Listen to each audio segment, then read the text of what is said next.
I certainly wasn't taught anything on how to process emotions.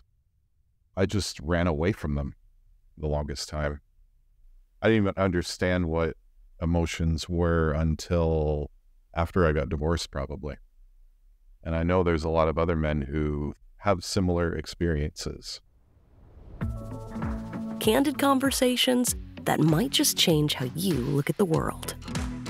Let's bridge cultures, transcend borders, and build a global family of changemakers.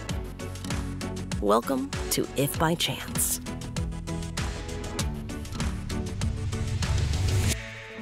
There are a few things in life as devastating as divorce. Jeff Kollez works with men to help them navigate this turbulent period and emerge stronger to create a life 2.0. And during this episode, Jeff shares his first-hand experience along with some practical tools to make life a little bit better. I was 36 when I got divorced, and I didn't feel like my life really got started until then. So I feel like I wasted 36 years of my life. And the conversations I've had from coaching men, I know there's a lot of lost potential because they don't know how to navigate emotions, and they're driven away from pain into pleasure. It's very primal and very basic.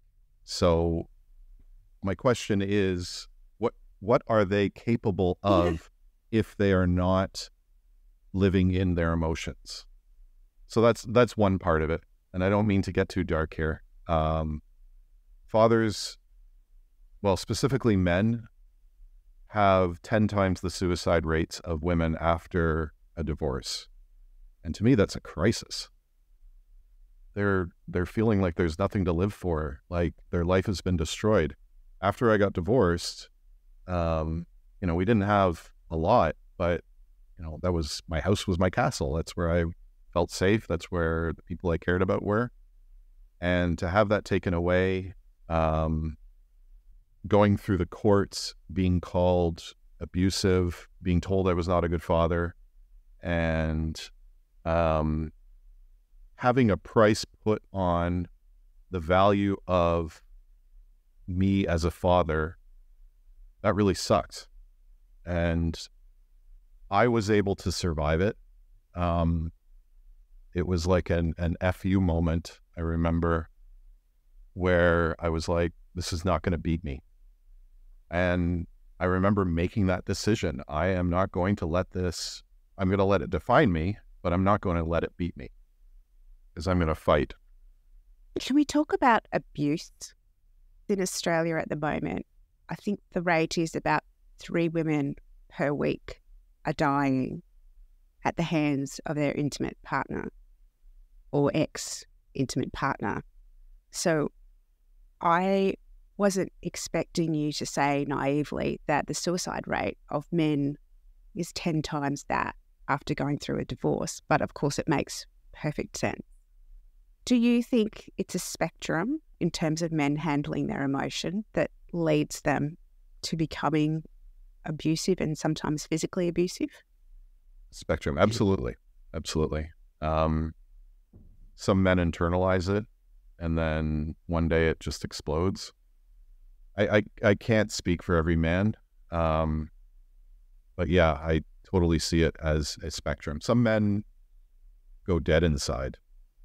I'm working with one man whose wife is very abusive towards him, and I know he internalizes that, and then sometimes it explodes, not physically, but they yell at each other. When you found yourself becoming more and more resentful and bitter, what were the signs for you that was enough and you had to turn things around? I remember having a panic attack at our new house with my now wife. And I just remembered, I didn't know if I was going to have a heart attack or what. I didn't know what was going on, and I didn't know how to fix it. I was in tech for 20 years, and as a programmer, you're just focused on making things as logical as possible, making the not logical logical. And all of a sudden, a divorce is like the most emotional thing you can have. And I'd never had a panic attack before, so I didn't even know what it was. And yeah, I didn't know how to handle it, and I didn't know if I was going to have another one. And it was preceded by a long period of depression too, where I just didn't want to get out of bed, and it felt like what I called low power mode. And I thought there must be, it can't just be this. There's got to be more to life than this. There's got to be more to life than being in low power mode and feeling like crap all the time. And I started noticing similar patterns with my now wife that were repeating with the previous one. That's when I started wigging on to what was going on. And what did that lead to? I started working with a coach who works with emotions. She had a technique she taught me on how to release them when I feel bad, what to do about them. And also taught me that I was being too reactive in life rather than proactive. So rather than choosing the easy relationship or choosing the easy job, that has a way of coming back and smacking you and teaching you a lesson. So I started to get better at noticing what emotions came up, as well as I would challenge myself. I don't want to say that I was lazy, but I was probably in a deep depression for a long time leading up to that. People used to describe you as an easygoing guy. Probably, yes. You didn't rock the boat too much. You did what was expected of you. Yeah. People pleasing. Yeah, absolutely. And you did the hard work when you had to do it. Or didn't. Just walked away. Yep. How do you think you were raised? Who were you supposed to be? I was supposed to be a smart kid. I was supposed to be smart. I was supposed to be quiet. And I was supposed to be successful. How I got there, I don't know. I guess I was raised in a time when I didn't get a lot of guidance into who I was supposed to be. So did that mean you were looking at society and the systems like school, your friendship circles, your friends' parents, the media? Where were you getting an idea of the way to behave? Or are you even aware of it? Oh, no, I am. Movies. From movies, and then I spent a lot of time in my head. I think for a long time I was very robotic, and I didn't know how to act, and I would replay scenarios of how I interacted with people. I probably had horrible social anxiety growing up. And I would replay those incidents, and I would do, I cringe still at some of the things I did. But a lot of people say that that's just how teenagers are, but I think I had a lot of social anxiety, and I would compare myself to how people were acting in movies, and I would try to live up to that. Is that where you learnt how to date? I wasn't very good at dating. And you know that because? I don't think I had a successful relationship until after my divorce. Not successful. That's not the right word. I don't think I was emotionally available until after my divorce. I wasn't aware of what I needed to do. I wasn't aware of what my role was in a relationship and what my partner would want. So with the people that you are working with now, as you help them navigate their way through a divorce? Is that normally where they come to you? Where usually picking them up is, the way I visualize it is they're walking out of divorce court down the steps, and they're like, what the hell just happened? How am I rebuilding my life? How am I going to trust again? How am I going to build a life again? So almost a 2.0 experience. That's how I think of it. Yeah. There's an opportunity in a 2.0 experience in that you're tearing everything down, or you had everything torn down, you had everything removed. So for me, it was kind of freeing, because like, well, that sucked. How can I do this much better? And that's how I approached it after I had that panic attack. How could I rebuild better? What do I actually want in my life? What kind of relationships do I want? What kind of career do I want? So on and so forth. And as someone who's very good at recognizing patterns, what patterns are you seeing with the men that you work with in terms of what they need to fix and how they need to go about it? Often they're repeating patterns from relationships. Often they're repeating their parents' relationships or how their parents treated them. And often men shut down their emotions, and they don't let their partner connect with them. So it almost goes into that subconscious, just strictly reacting to things. And so how do you help them to stop doing that? So right now I'm working one-on-one with them. I'm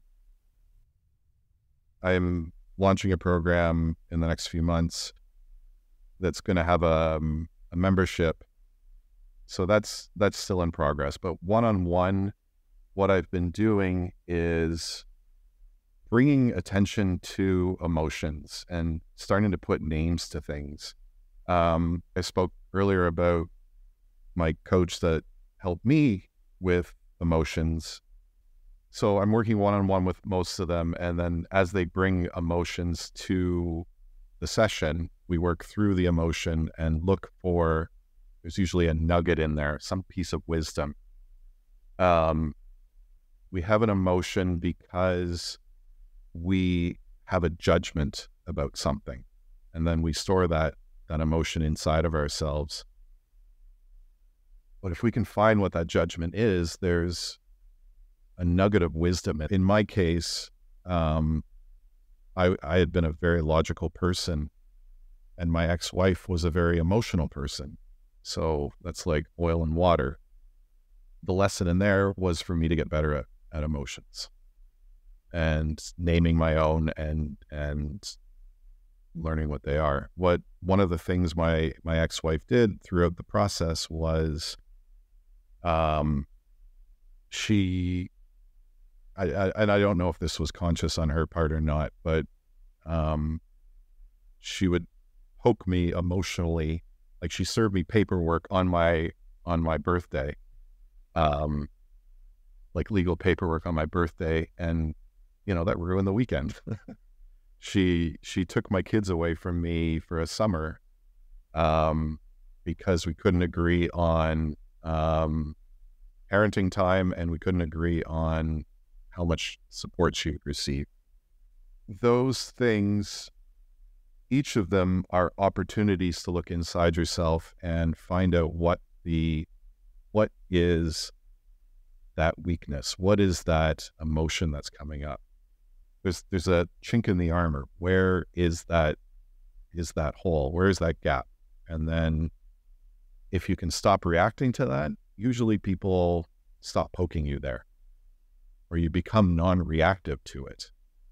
Do men find having these one-on-one sessions confronting, opening up and becoming vulnerable?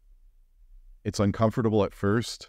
I've worked with some men who they have one session and they never want to come back because it is very, you said confronting. And then I've had men who are like, oh my God, I didn't realize I had this side of me more. and then every range in between. So I imagine that a group program would probably be quite helpful, of ripping off the Band-Aid that a one-on-one session might feel like for some of these guys.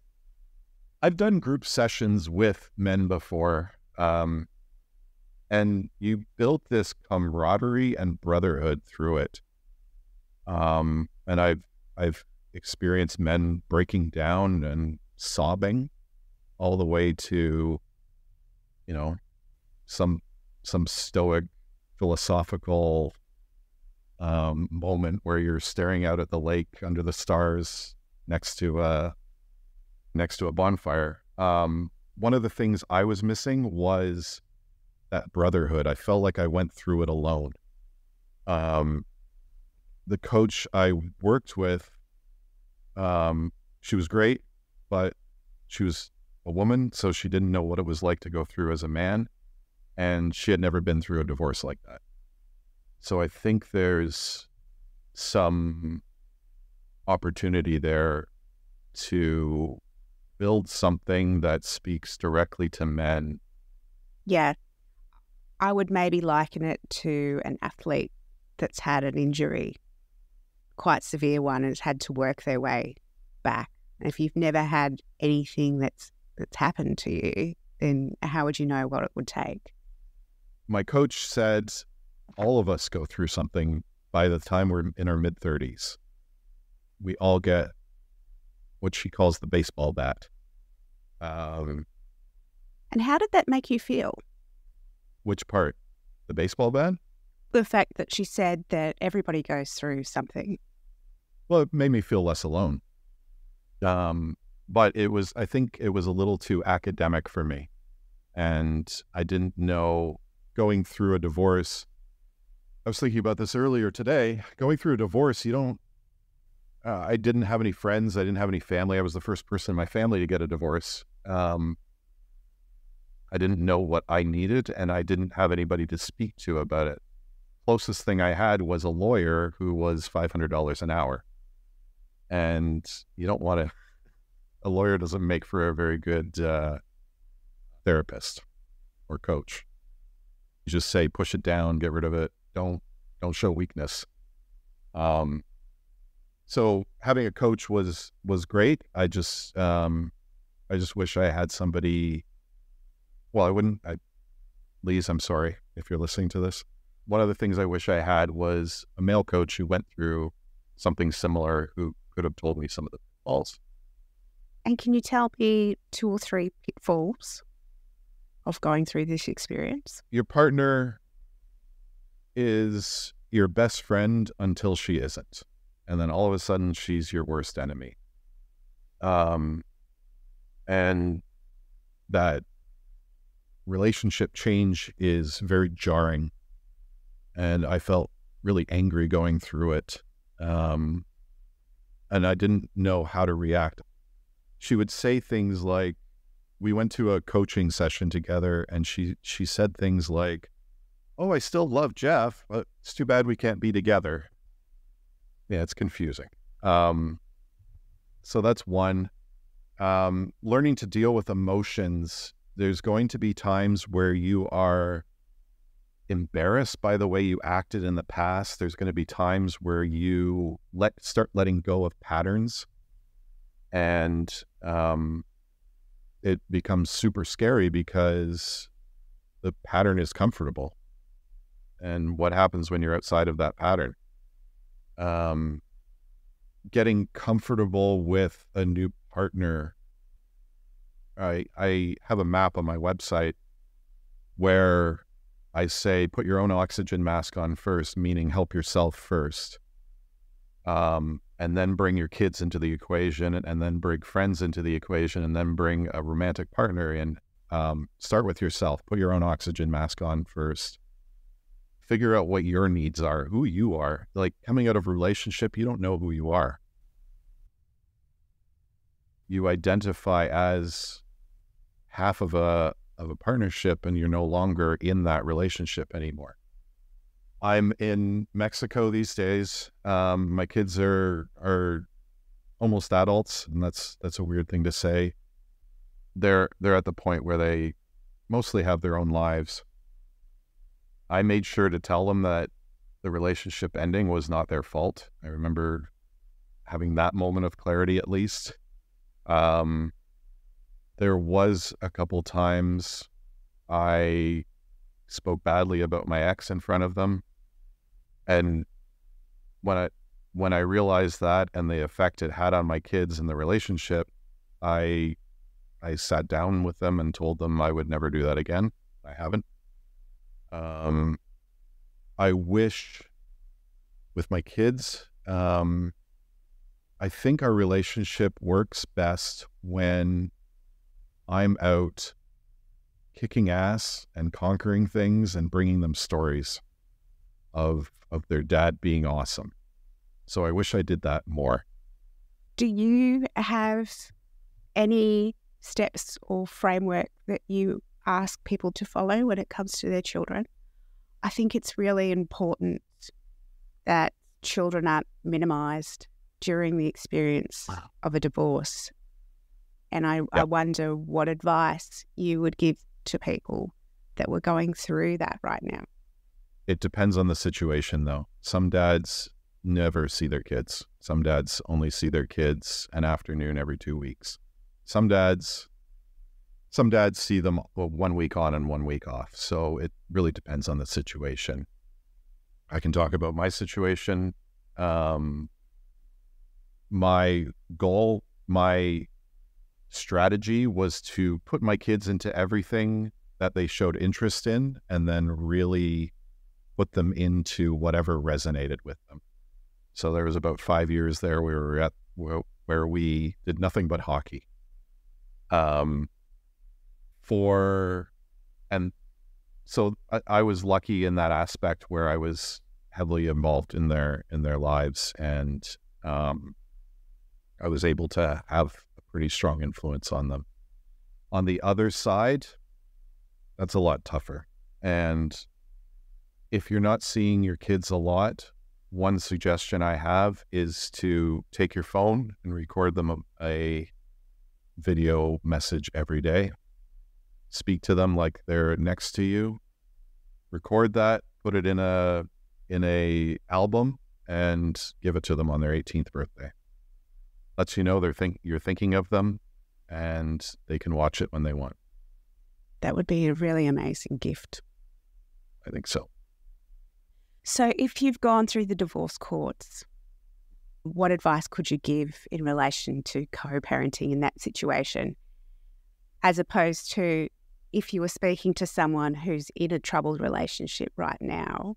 Would you give them any advice in terms of establishing things so that might have a healthier co-parenting relationship going forward? I don't know that I see a big difference between those two, because you don't know how the relationship that's in trouble is going to play out. And I'm thinking of one person right now in particular. I can't see how that relationship is going to last, even though they live together still.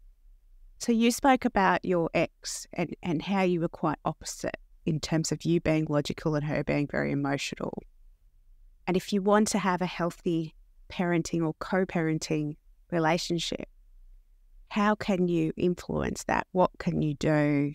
You and your partner or ex-partner aren't seeing eye to eye. Again, it depends. With my case, it was most of the issues came down to money. So specifically with hockey, it's a very expensive sport, and it's a lot of time. So I ended up just paying for their equipment and everything. But I knew it was good for them, and I tried to make the case. But there was probably 5 years there where I barely spoke to my ex. I blocked her on social media and from texting, and we would only communicate through our family wizard.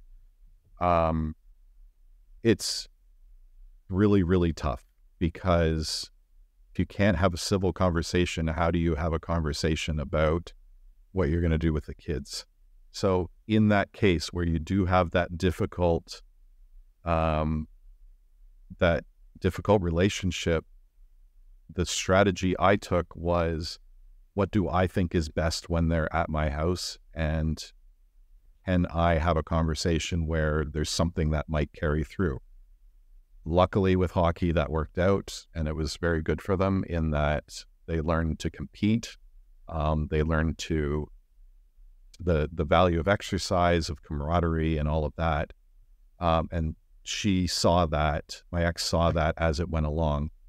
But we disagreed on the money. So I tried to make that a non-issue. So trying to incorporate what you were hoping for your kids in a way where your ex could see the results. Yes. The advice I would have for men is, don't dig your heels in on something like money. There were times I worked 2 jobs and I did it in order to make those ends meet so that my kids could have those things. So I don't mean to trivialize money. That's not what I'm trying to do here, but isn't an insurmountable barrier, and it's so good for the kids, and it will be a bonding experience for you, and it's something they'll remember the rest of their lives. My oldest still plays hockey. He's almost 18. He's going to try out for the hockey team in university. So hopefully that's a lifelong thing for him. And it's not about hockey getting drafted or anything like that. It's not about a career. It's about staying in shape, having that camaraderie, having that healthy competition, leaving the emotions out there, losing with grace and winning with grace. And he's had to be in that position through hockey. So it's been well worth the investment. And I guess also about creating a village outside of the family structure that hopefully he can carry through. Yeah, absolutely. And he's had a job offer through that, and he's coached other kids. So it's been such a positive experience for him. And it's this thread that's common between my ex's house and my house.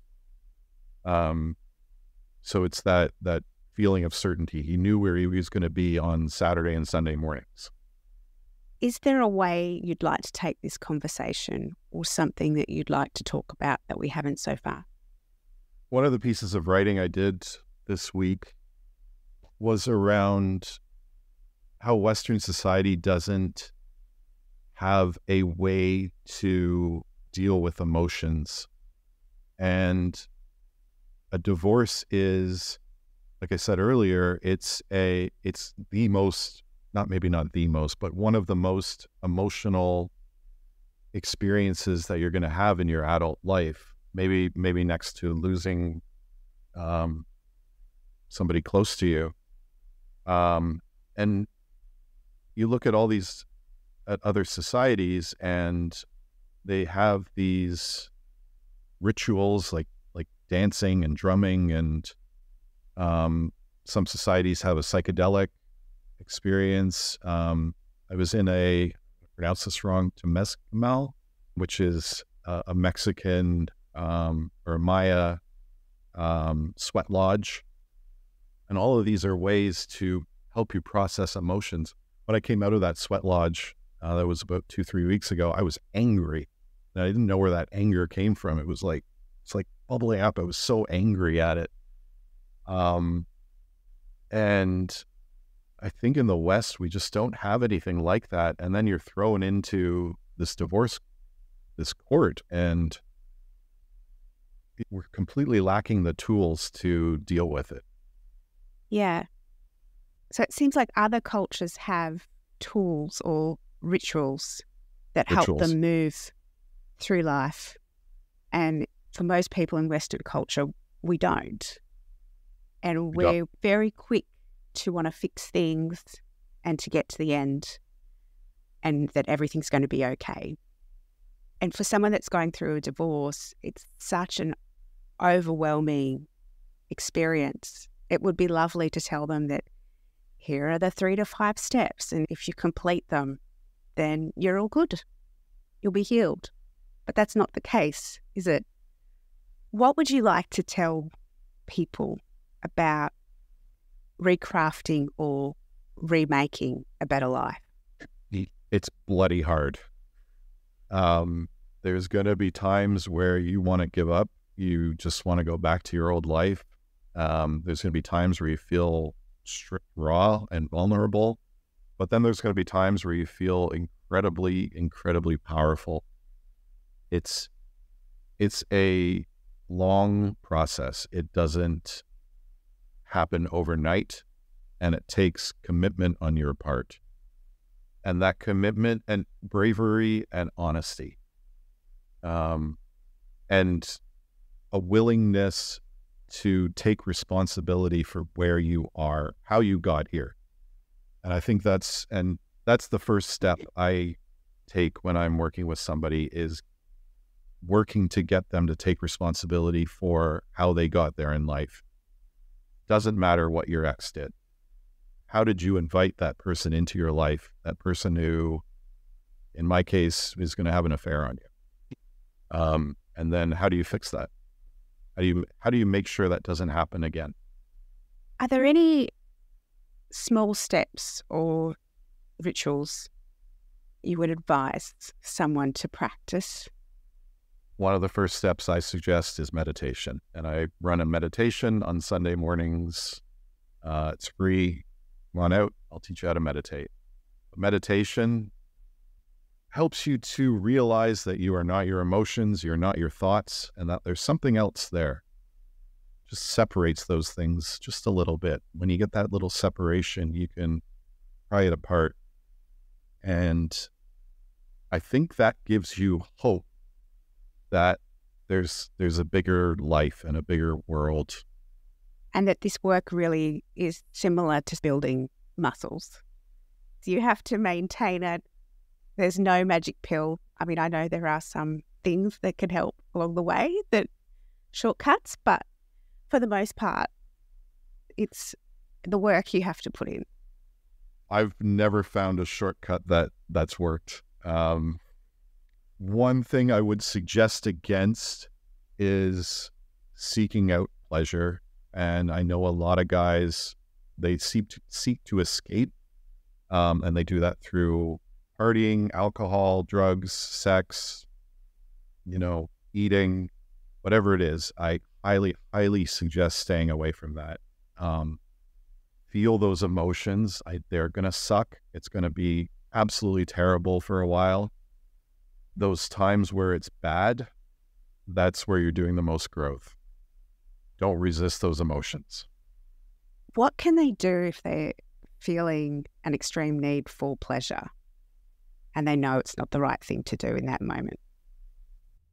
Well, there might have been a time or two where I indulged in it, and then maybe they need to indulge in it for a little bit. There were times I did, and then I would pay attention to how I felt after that. There are times when seeking pleasure is okay, and there are times when you're seeking pleasure to escape. And learning to tell the difference between those things is a very, very key part of this growth. There's music festivals my wife and I go to.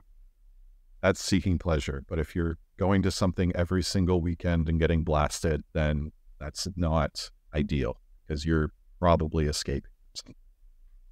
And for people that aren't feeling great right now, that might be in the midst of a divorce or wondering if one is coming up for them, can you tell them what life looks like on the other side? I don't want to give you platitudes. Life is much better here. When you can separate yourself from your thoughts and your emotions, you can recognize when patterns are coming through, and you can learn to process them and let them go. So you're not in the emotion. One way I like to think of it is when you're stuck in an emotion, when you're stuck in depression, when you're angry at the world, sort of like being in a traffic jam. When you're separated from your emotions, you almost sit above the traffic and you can kind of zip around it, and it's less draining and less stressful. Lindsay and I, we have, it's a much deeper connection, a much richer connection than I had with my ex. We're able to connect with each other, and it doesn't feel disingenuous. We don't argue, we don't bicker. It feels like a very equal relationship. But when you're in it, it's really hard. It sucks. Find brotherhood. It's out there. There are other men going through what you're going through. Work with somebody. Find somebody who's been there before, who can guide you through those difficult moments, and then really, really listen. Take action and then listen to what happened after you took that action. But take action. Don't just sit on the couch. Get uncomfortable. It's going to be uncomfortable. You will get through it. But things won't get better if you don't start taking action. The three pieces I say are meditation, exercise, and brotherhood. And those things, that's going to help you so much. Now, dear listener, it's your turn. Have you got something to add to the conversation? Then get in touch via the links in the show notes. Whether you have questions, a message of support, or resources that you think might help, we'd love to hear from you. And if by chance you know someone with a story that will inspire others, be sure to let us know. Your contributions help turn inspiration into action, drive positive change, and make life just that little bit better. And if this conversation inspired you to expand your worldview, head to HelloHuman.global to join the conversation.